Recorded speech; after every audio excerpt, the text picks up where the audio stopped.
Jata Suretara Kule Kvatavanukamba Na Brahmano na Tubhavasya na Vairamaya Yan Merpita Shirasi Padmakara Prasada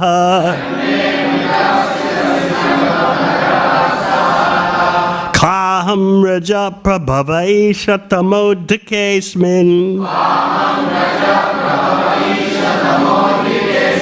Jata Sure Tarakule Kwaktavanukampa Na Brahmano na Tubhavasya na Vairamaya Yan Merpita Shirasi Padmakara Prasada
Vaishnavis.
Where?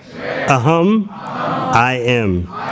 Raja Prabhava, being born in a body full of passion. Isha, O my Lord, Tama, the mode of ignorance, a decay surpassing in, Asmin, in this, Jata, born, Sura Itarakule, in a family of atheists or demons who are subordinate to the devotees. Qua, where, Tava, your, Anukampa, causeless mercy, Na, not, Brahmana, of Lord Brahma, Na, not, Tu, but, Bhavasya, of Lord Shiva, Na, nor, Vai, even, Ramaya, of the goddess of fortune, Yat, which, may, of me, Arpita, offered, Shirasi, on the head, Padmakara, lotus hand, Prasada, the symbol of mercy. Translation, Prahlad Maharaj praying to Lord Nrsimhadev. O my Lord, O Supreme, because I was born in a family full of the hellish material qualities of passion and ignorance, what is my position? And what is to be said of your causeless mercy, which was never offered even to Lord Brahma, Lord Shiva, or the goddess of fortune, Lakshmi? You never put your lotus hand upon their heads, but you have put it upon mine. Purport. Prahlad Maharaj was surprised at the causeless mercy of the Supreme Lord, the personality of Godhead. For although Prahlad was born in a demoniac family, and although the Lord had never before placed his lotus hand on the head of Brahma, Shiva, or the goddess of fortune, his constant companion, Lord Nrsimhadev kindly placed his hand on the head of Prahlada. This is the meaning of causeless mercy. The causeless mercy of the Supreme Personality of Godhead may be bestowed upon anyone, regardless of his position in this material world. Everyone is eligible to worship the Supreme Lord, irrespective of his material position. This is confirmed in Bhagavad Gita. Mam chayo vyabhicharena bhakti yogena sevate sogunan samatit yaitan brahma bhuyaya kalpate. One who engages in full devotional service, who does not fall down in any circumstance, at once transcends the modes of material nature and thus comes to the level of Brahman. Anyone who engages in continuous devotional service to the Lord is situated in the spiritual world and has nothing to do with the material qualities, Sattva-guna, Rajoguna, and Tamo-guna. Because Prahlad Maharaj was situated on the spiritual platform, he had nothing to do with his body, which had been born of the modes of passion and ignorance.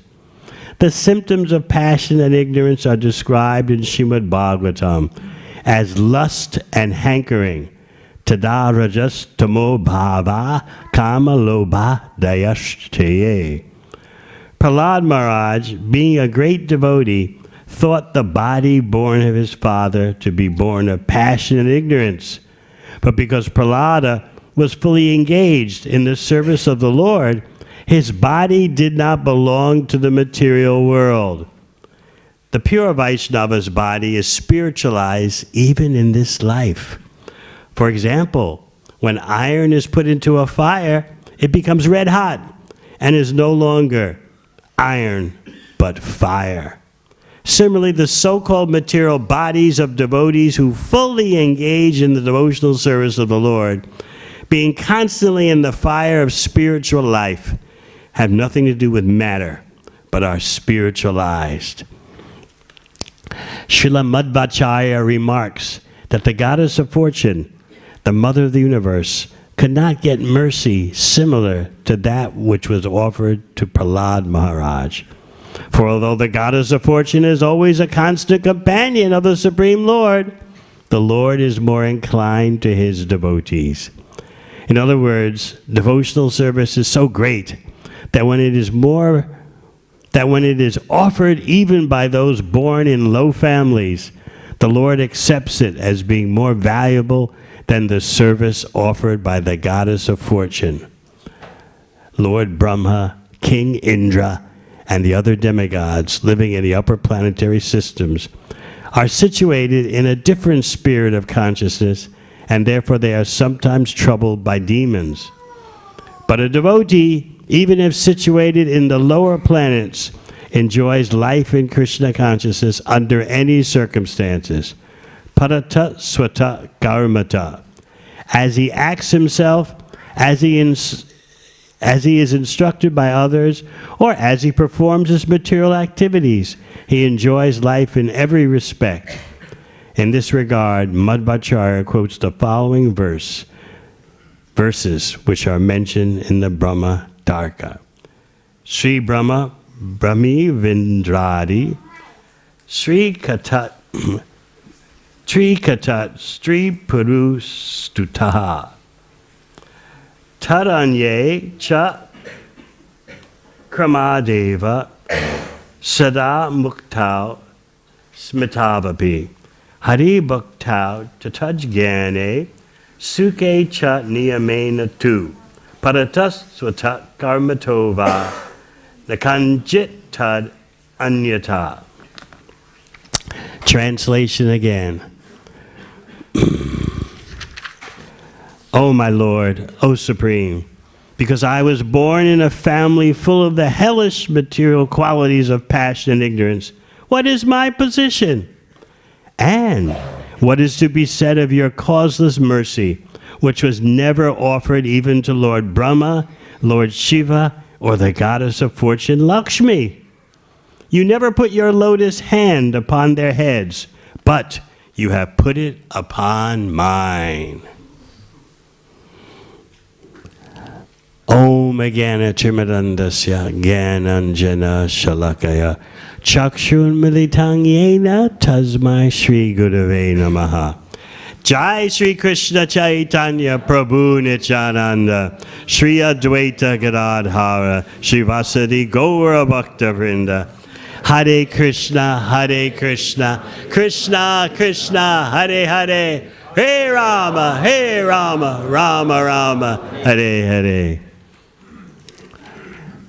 Sri Prahlad Maharaj is astonished. What is going on here? The first astonishment is that no one could pacify Lord Nrsingadev's anger. We think that the intense drama ends when Lord Nrsingadev kills Hiranyakashipu. But actually, the drama has only just begun. Lord Nrsingadev appeared not simply for the benefit of Prahlad, but for the benefit of all devotees. Yet who is going to stop Lord Nrsingadev's inconceivable anger? Everything is there in the Supreme Personality of Godhead. Unlimited anger, unlimited desire, everything is there infinitely. As you know, the devatas, the demigods, couldn't figure out how to assuage Lord Nrsingadev. Finally, Lord Brahma had the bright idea, because he is Adi Kavi. He's the original intelligent person, the most intelligent person of the universe. He said, Prahlad, this is on you. It's because of you that Lord Nrsingadev has appeared. Therefore, Prahlad, step forward and try to do something about the situation. Lord Shiva couldn't handle it. Lord Indra couldn't handle it. Lord Brahma couldn't handle it. Not even Lakshmi. By the arrangement of the Lord's pastime energy, Lila Shakti, Lakshmi responded like, I have never seen such a form of the Lord before. Although she had always seen Lord Nrsimhadev in Vaikuntha. But the Lila Shakti, the pastime energy of the Lord, arranged that for her it was a totally astonishingly new experience. So she could do nothing. So therefore, Lord Brahma pushes forth Prahlad. And Prahlad begins to offer his wonderful prayers after receiving the touch of Lord Nrsimhadev's paw on his head. In this way, Prahlad is empowered to recite such extraordinary prayers. He gives his experience, and his experience is very important. He learns from experience, unlike a conditioned soul. We think, I need to go through experiences and then I'll learn my lesson. But that is not the purpose of the illusory energy. The purpose of the illusory energy is to blind you, even though you've gone through so many experiences. We still repeat the same mistake again and again. Because it's not the job of the avidya department, the nescience department. It's not its job to teach you, to educate you. Its function is to blind you, to bewilder you. That's why Krishna says in Bhagavad Gita, Daivi Esha Gunamai Mama Maya Dharatyaya. Krishna means what he says. This bewildering potency of mine is impossible for you to overcome unless you do things my way. Mam eva ye prapadyante mayam etam tarantite. So experience is not enough for us to learn our lesson. And we don't even know what our lesson is that we're supposed to learn. Often people say, life is all about learning. And then you ask them, what's the lesson? Oh, they don't know. It's all about learning. Do they ever learn their lesson? No. As Krishna says in Bhagavad Gita, Mudha Janmani Janmani. Birth after birth, you're a fool. Not just one lifetime. You think, let me get this life over with. I've made some mistakes. I've had some victories. And then old age comes, and then death. And when you're dead, you're done. That's it. No. Again, you take birth and repeat the same mistakes unless somehow or other you come in touch with Krishna's internal potency in the form of the devotee, in the form of the Shastra. Otherwise, you never learn by experience. So please get that notion out of your head that you have to go through certain things in life, and just by going through those various situations, you'll learn. It doesn't happen. We don't learn the main lesson, that material existence is not our place. So Prahlad is saying, I've seen it already. I've seen what happened to my father. In fact, Prahlad says, I have complete experience about worldly powers, opulence, mystic power, longevity, and any other material pleasure offered to living entities. No matter whether they're Lord Brahma or an ant, I've seen it all, I've experienced it all. In other words, why is Prahlad learning from experience and we are not? Because Prahlad always takes shelter of his spiritual master, Narada Muni. He says, later in his prayers, I was following the general population down the road of the snakes. But your servant, he prays to Lord Nrsimhadev, your servant Narada Muni kindly picked me up, rescued me. How could I ever leave his service? Gratitude is a very important part of bhakti.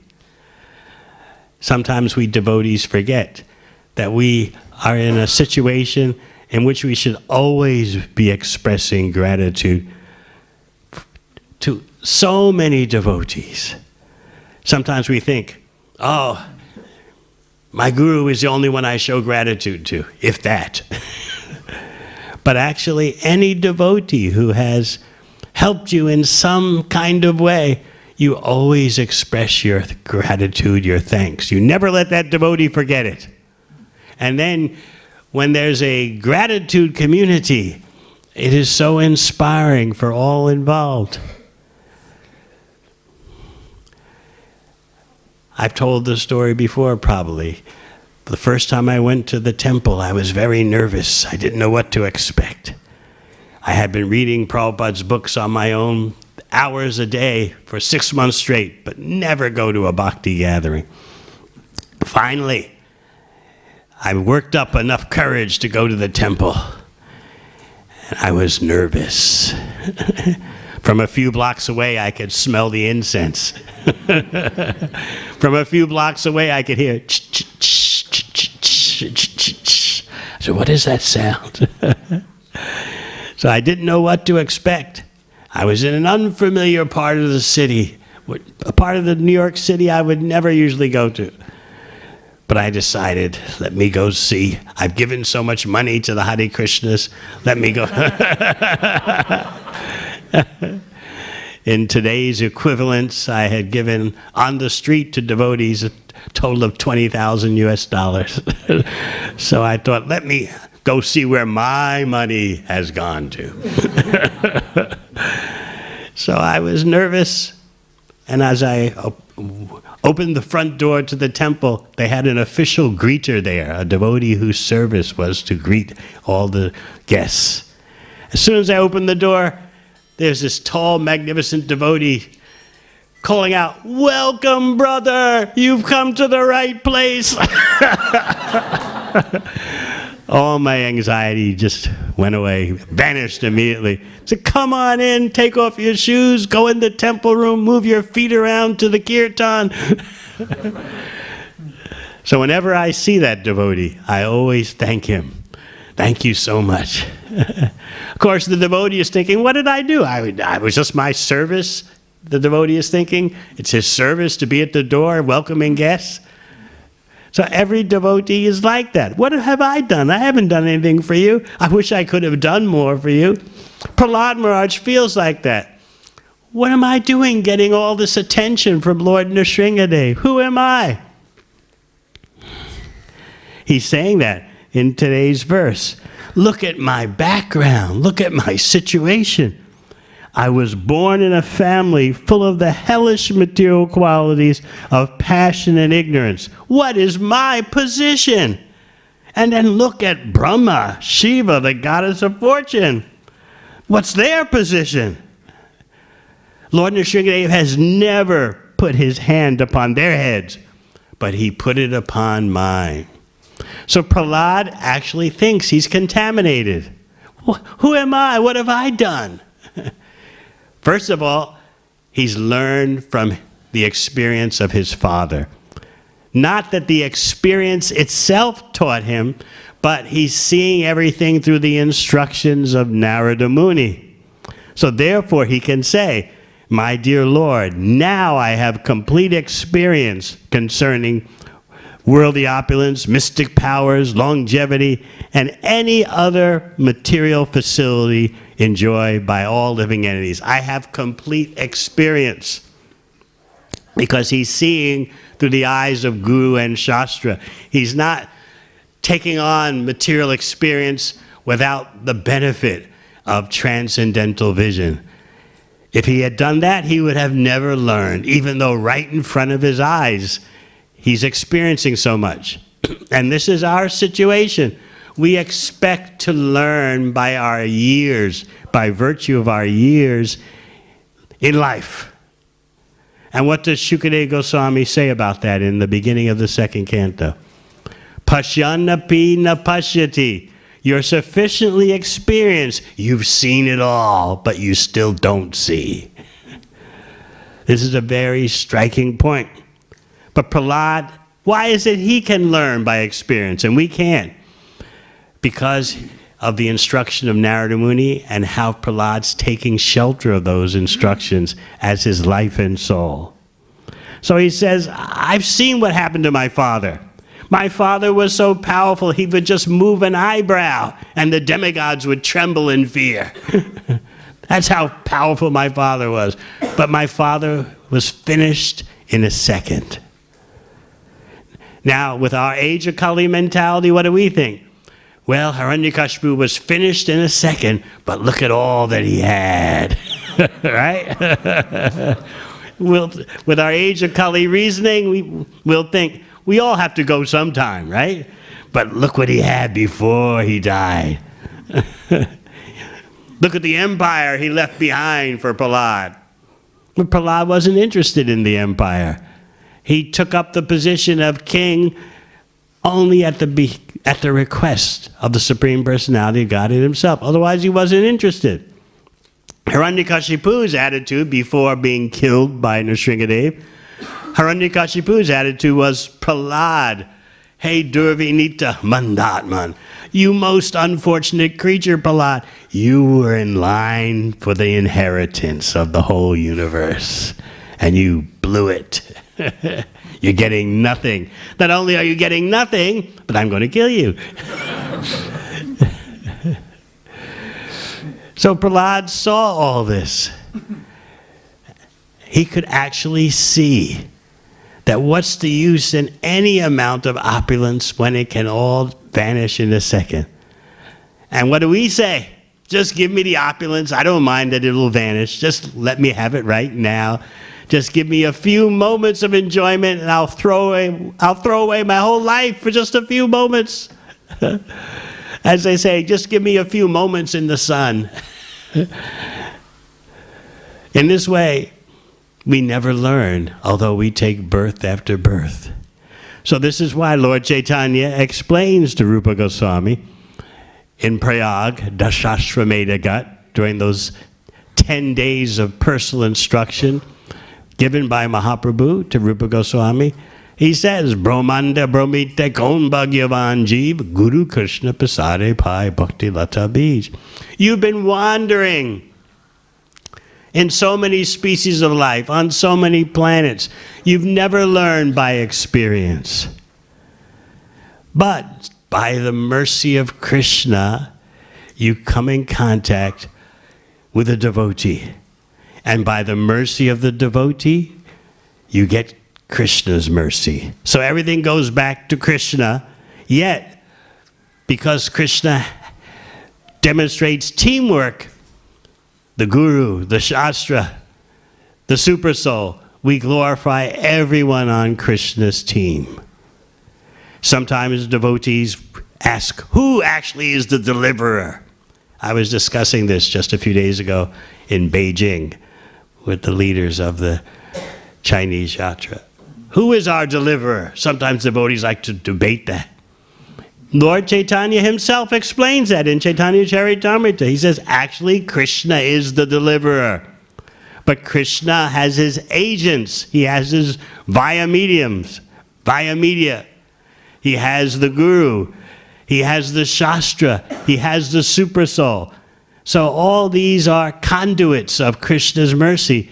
But Krishna is the actual deliverer. So Prahlad, out of humility, is thinking he's a nobody. Look at the family I'm born in.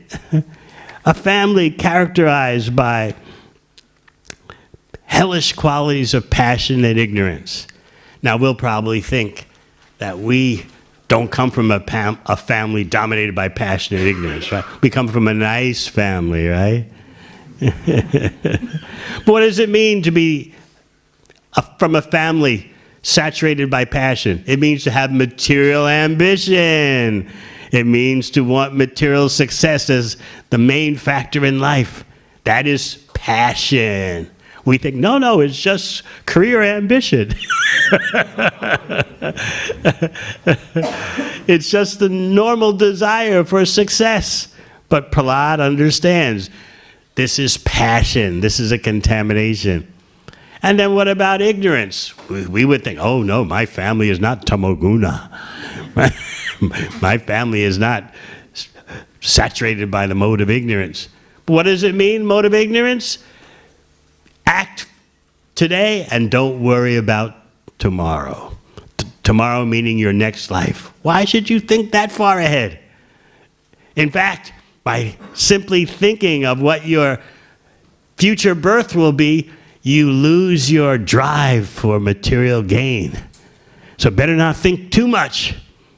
That's many consider. This is a problem with bhakti. It takes your attention away from being a success in this life. And you're simply worried about going back to Krishna. But what about now?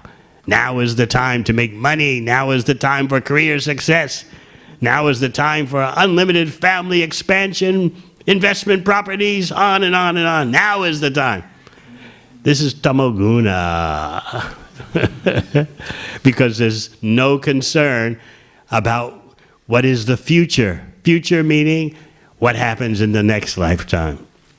The Vedic system of material enjoyment, which of course is rejected by the bhakti yogis. The Vedic system of material enjoyment is you learn how to enjoy materially now and in the future. But in today's Kali Yuga, that conception of material prosperity is out the window. Just now. I don't know about the next life. Why should I care? What am I doing now? What am I gaining right now? How are my investments doing? All right, maybe 10 years from now, I'll worry about how my investments are providing a return. Beyond that, and I'll leave some property behind for the children. Where I'm going, I don't know, but I'll leave properties behind for the children. This is tamoguna, in case you don't know. So please empathize with Prahlad Maharaj. He's feeling that I was born in that kind of family. So what is my position? However, from the transcendental point of view, you can see Prahlad's position is something else. Why? Mam chayo vyabhicharena bhakti yogena sevate. Because of his constant engagement in devotional service, his body is completely spiritualized. Never mind his family background. So this is what Srila Prabhupada is pointing out in the lengthy purport. Prahlad Maharaj was situated on the spiritual platform. Therefore, he had nothing to do with his body, which had been born of the modes of passion and ignorance. Although he's born of such a father, being a great devotee, Prahlad's body did not belong to the material world. So this is the miracle of devotional service. This is why Srila Prabhupada wanted to demonstrate that bhakti is for the whole world. He wanted to demonstrate that anyone who follows Krishna's instructions fully, Mam chiyo vyabhicharena bhakti yogena sevate, their body becomes spiritualized no matter where their material birth is from. So this is the lesson Prahlad Maharaj is teaching. He's humbly considering himself to be of a body that is saturated by passion and ignorance, when actually, because of his constant remembrance of the Supreme Personality of Godhead, his body is fully spiritualized. So Prahlad Maharaj is demonstrating to you the peak potential of bhakti. Now we may say, oh, we're not anywhere near that platform. But we should know what is the goal and become inspired to make progress toward that goal. So in the process of describing Lord Nrsingadeva's mercy, mercy never before experienced, even by Lakshmi Devi, what to speak of Brahma, Indra, Shiva. In the process of doing that, Prahlad shatters our conceptions of material happiness. A very important verse that if you were here yesterday, you discussed. He talks about happiness. Everyone wants to be happy. Who can deny it? But Prahlad's got some information for you, which even if you heard it yesterday, you should hear it every day. He says, In this material world, every living entity desires some future happiness, which is exactly like what? A mirage in the desert. Where is water in the desert? Or in other words, where is happiness in this material world? As for this body, what is its value? It is merely a source of various diseases. So immediately we think, oh no, it's not that bad. Right now, I'm feeling healthy, no problem at all. We get pacified just by a little bit of prosperity, a little bit of good health, and we think, oh, everything is fine. I'll be all right. I've got options in my life. I've got alternatives. I could buy this, I could buy that. This property, that property. We think that even though I'll be here just a short time and I can be kicked out of my situation any moment, that's all right. Just give me a few moments of success and I'll be okay. And my kids will be okay. And then I can move on. After a long, successful life of money making and career climbing, then I can retire, and then I'm an old person. My grandchildren will take care of me. And then I go. I don't mind going because I'm leaving something behind for the children. Where I'm going, I don't know. So this is our situation. So Prahlad is saying, where is this happiness? There's none. What is this body? It's simply a bag of diseases. He goes on with Prabhupada's beautifully enhanced translation. The so-called philosophers, scientists, and politicians know this very well, but nonetheless they aspire for temporary happiness. Happiness is very difficult to obtain, but because they're unable to control their senses, they run after the so-called happiness of the material world and never come to the right conclusion. So is this the story of our life? That we never come to the right conclusion. So Prahlad's saying, I've seen all this, I understand all this, and he wants us to understand this also. He's saying these things for the benefit of the conditioned souls, and he's glorifying Lord Nrsimhadev in the process. Prahlad's giving you his complete experience of the power of bhakti. Still, he considers himself to be influenced by passionate ignorance. He's showing us how to be a real devotee, that we never think, now I am so advanced. Prahlad is demonstrating, while being completely humble, he's demonstrating the power of complete absorption in devotional service. Another point we were discussing in Beijing was, what does the Guru actually do for you? You may wonder. Do I just get a picture? What do I get from the Guru? This is explained very elaborately by Srila Prabhupada in the purports, where Lord Chaitanya instructs Rupa Goswami. Srila Prabhupada explains that the greatest gift of the Guru is devotional service. Training in devotional service. That is the real benediction of the Guru. That's the real offering of the Guru to the disciple. So we have to know what to expect from the Guru. Sometimes we expect a pen pal. Sometimes we have so many different unrealistic expectations. But if we understand training in devotional service, the Guru arranges for that, either personally or through another arrangement. That's the real benediction, as Prabhupada explains. He uses those very words. The boon that the Guru gives is training in devotional service. That's the mercy, the Guru Prasad. And through the Guru Prasad, you attract the attention of Krishna. as Prahlad Maharaj has certainly done.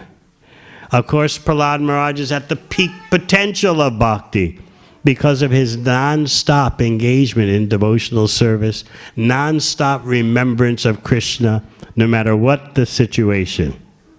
Therefore, his body does not belong to the material world. So another point made in those purports about the Bhakti Lata Bij, the seed of the creeper of bhakti, there Prabhupada explains that it's very difficult for a neophyte devotee to understand how a foremost devotee is actually intimately serving Krishna while you're seeing him in the material world. It's very difficult for a neophyte to understand. We think, when we look at Srila Prabhupada's example, we see he's 24/7 engaged in Krishna's service. We assume he's dealing with the same reality as we are, just with more devotion. No. We don't see with our neophyte vision his constant engagement in confidential, loving service to the Supreme Personality of Godhead. And what does Prahlad do? What does he say about himself? He doesn't present himself as being the greatest devotee. He thinks, look at my family. At the same time, because of his constant engagement in devotional service, he has nothing to do with the material world. So these double realities are always going on simultaneously. The devotee thinks, who am I? Meanwhile, everyone can see this devotee is constantly engaged in devotional service. He's not a member of material existence. So that is the power of bhakti.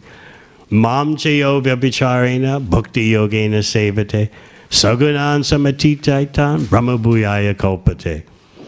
Lord Kapila Dev in the third canto of Bhagavatam gives the example of the Ganga always flowing into the ocean. Madguna Shutimatrena Mai Sarva Guhashaye. Just like the Ganga flows into the sea constantly. Similarly, as soon as a real devotee hears about Krishna, immediately the mind runs toward Krishna. This is the goal we aspire for. As soon as we hear Hare Krishna, as soon as we hear about Krishna's pastimes, our mind immediately races to Krishna.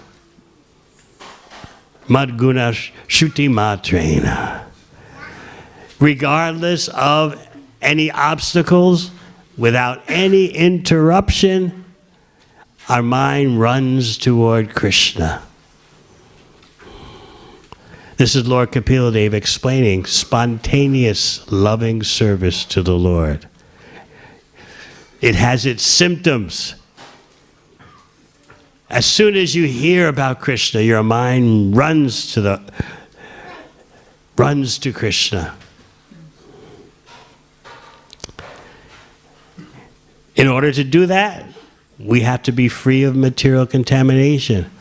And then it's natural for you to be attracted to Krishna because Krishna is nirguna. He has no material qualities. Therefore, if we have transcended material qualities, then naturally we're going to be attracted to Krishna. So this is why Prahlad Maharaj will explain. It's natural to revive your relationship with Krishna. Because Krishna is Suhrit, he's the best friend. Krishna is Priya, he's the most dear to you. And he's the master, Atmeshwara, he's the master of the self. So Prahlad is always building his case that it's actually easy and natural to be a devotee. So we're aspiring how to engage in Krishna's service non-stop. That is our goal. So that's why at the end of the purport, Prabhupada writes that a devotee, even if situated in the lower planets, enjoys life in Krishna consciousness under any circumstance, as he acts himself, as he's instructed by others, or as he performs his material activities. His consciousness is elsewhere. And because of full 24/7 engagement in devotional service, such a devotee is no longer a member of material existence. So remember Prahlad Maharaj's surprise. What's happened to me? Look at me. Look at my family background. And I received the paw of Lord Nrsimhadev on my head. So finally, you may wonder, why did Prahlad get what Lakshmi Devi herself couldn't get? She's the constant companion of the Lord in Vaikuntha.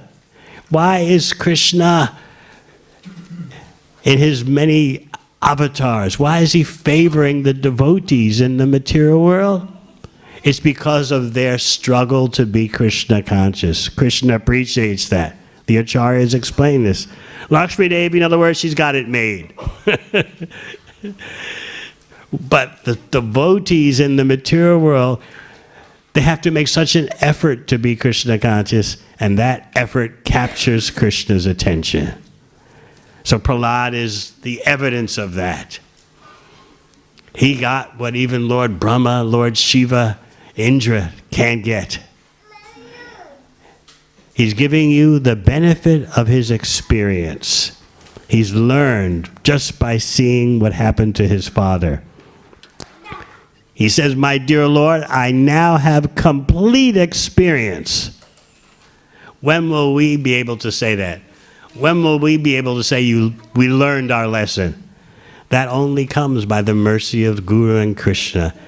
Otherwise, the material illusion, the mirage is too intense. We can't see our way through it. Yet we think, oh, I am so qualified. I have so many material abilities, so much material expertise, so much material resources. But we haven't learned our lesson. But Prahlad knows. As just a child, he knows because of the mercy of Narada Muni. And he received the mercy of Narada Muni by the mercy of the Supreme Personality of Godhead. Any questions? Yes.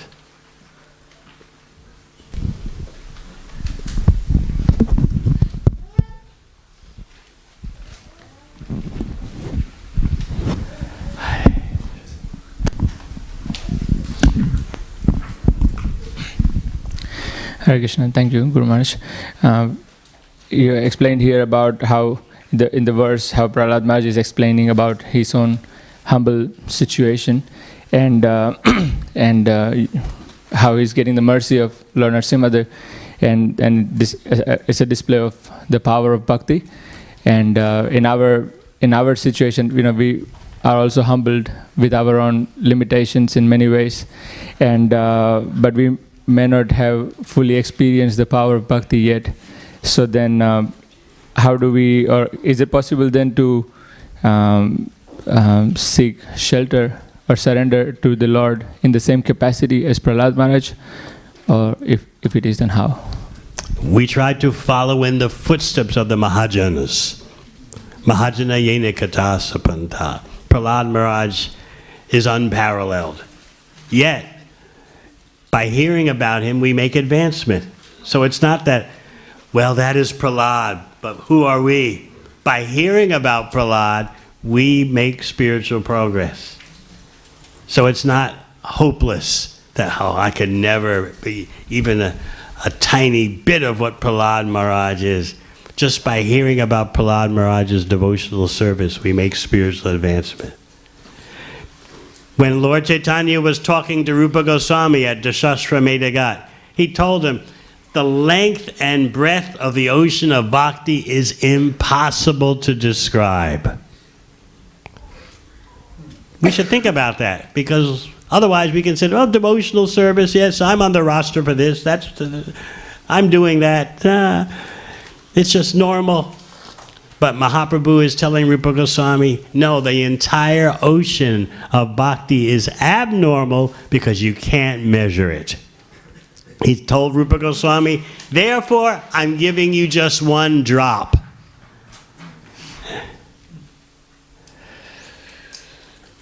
So if we can just get one drop of the ocean of bhakti, our life is successful. So we have to start to get a vision for the expanse of the ocean of bhakti. Take Lord Chaitanya's word for it. You can't describe it in terms of measurement.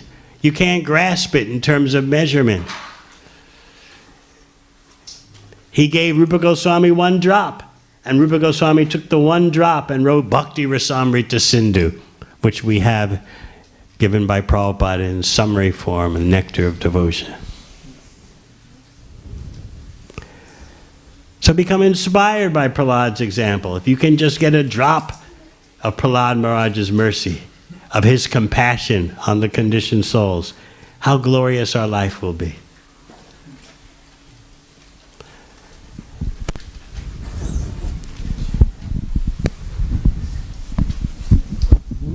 Aniruddha Prabhu ki jai. Hare Krishna.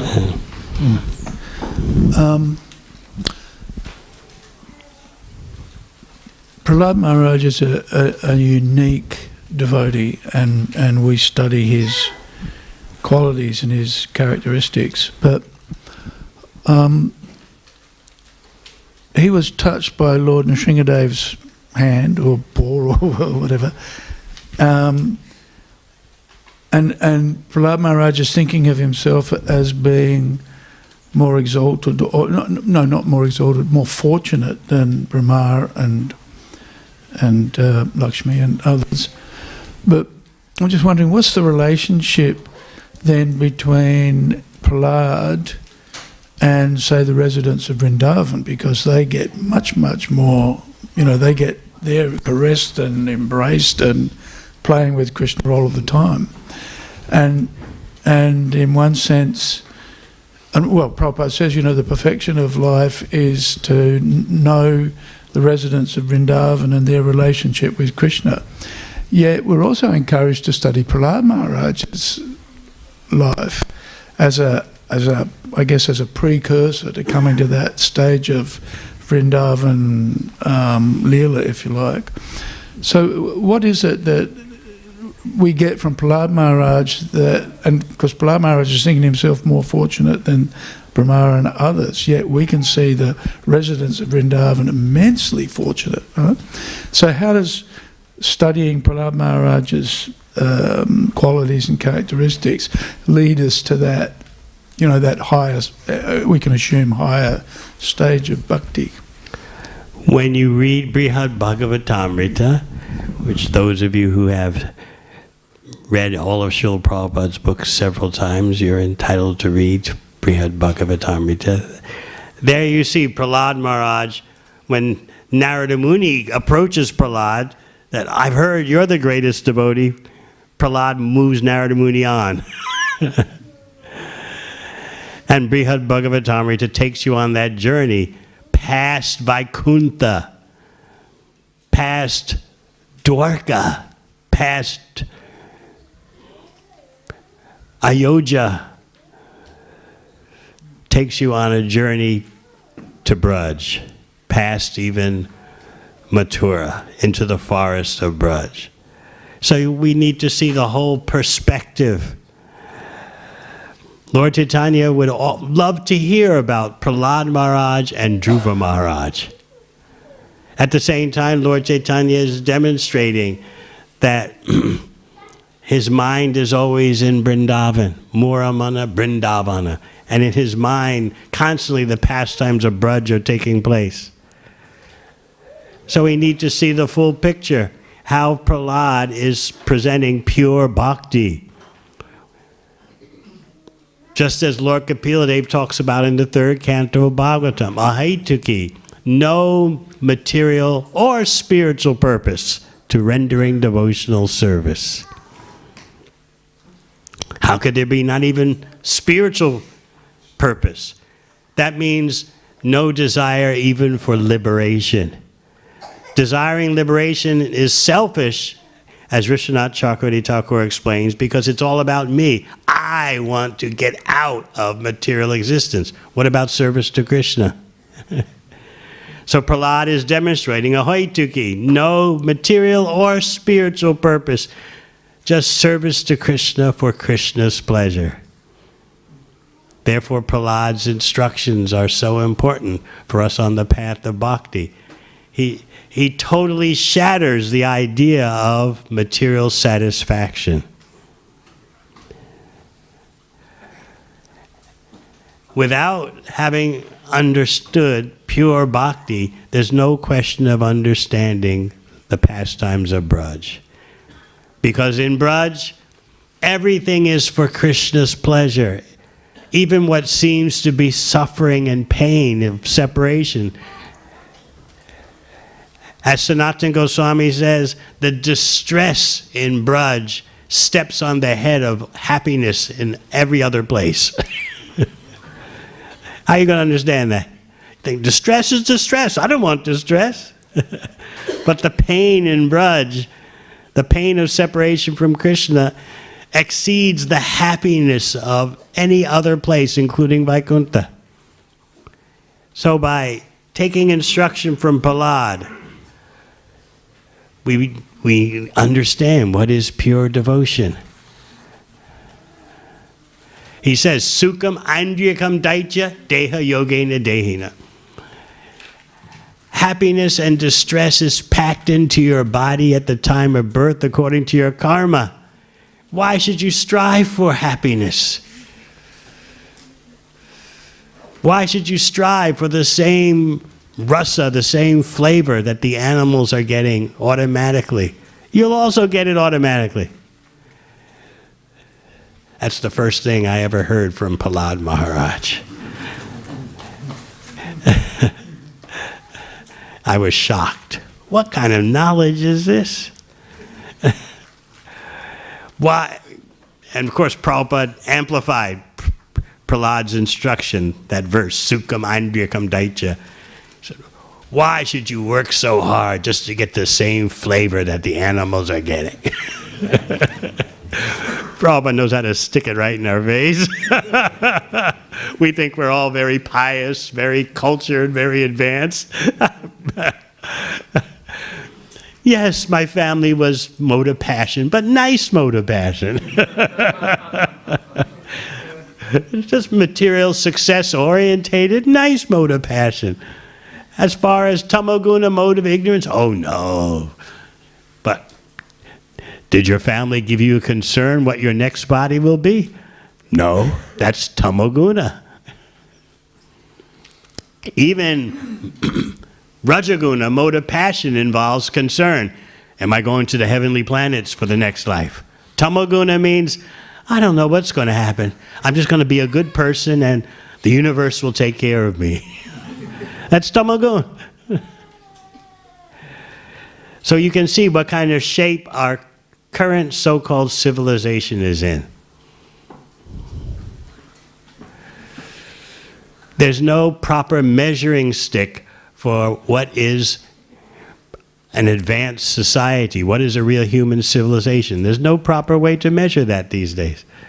It's all about, do you have the money? Never mind that your money making is destroying your own habitat, destroying the planet. That's all right. Do you have the money? Do your children have the money? Do you have the right property investments? That's what it's all about. Then you can hold your head up high. What about your next life? Oh, whatever comes, comes. This is tamoguna, combined with rajaguna. Success, success, success. Achieve, achieve, achieve. Otherwise, everyone looks down on you. Oh, you came to Melbourne, you're not CEO after 10 years? What's wrong with you? That's rajaguna, mode of passion. But we take, oh, no, Maharaj, it's just normal. It's just family expectations. Family expectations, yes, but understand it's Rajoguna, mode of passion. So therefore there's the fear. You're spending too much time at Melbourne Mahaprabhu Mandir. What about your career aspirations? You're going to lose your drive. You're going to lose your determination. You'll become too spiritual too quickly.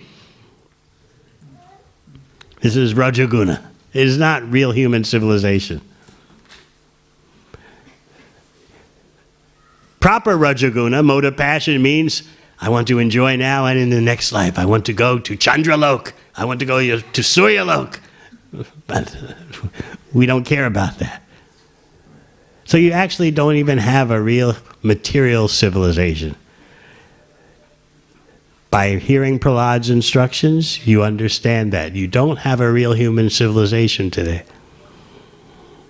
We've been bewildered into accepting a false standard of material advancement.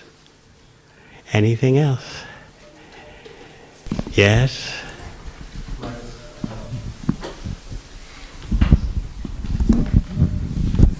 Thank you, Maharaj. Maharaj, you mentioned about that we don't learn from our experiences, but Prahlad Maharaj could because he took complete shelter of spiritual master.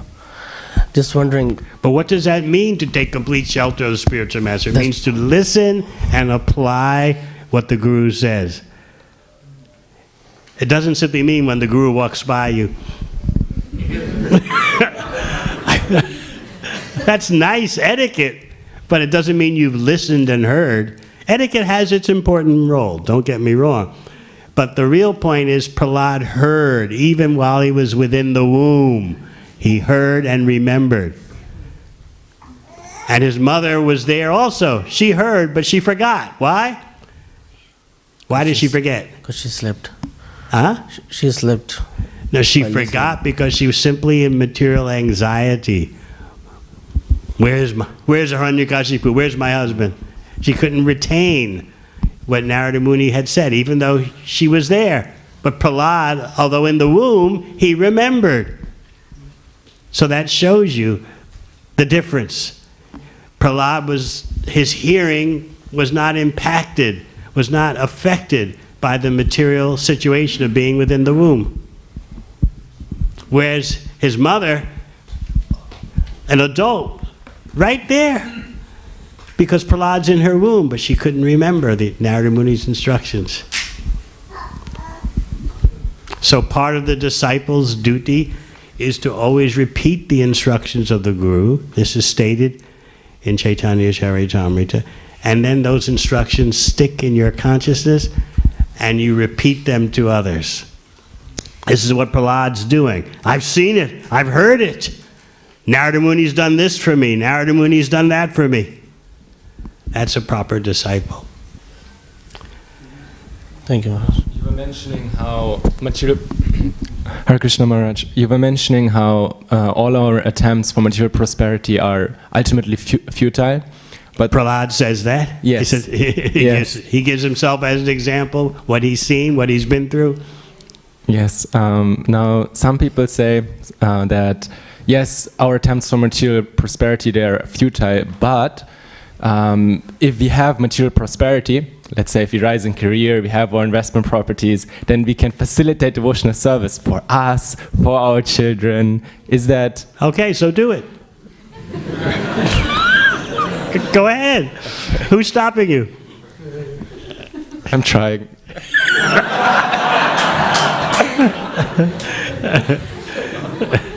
You intend to become a married man, so go ahead. Live comfortably, but don't forget about Krishna.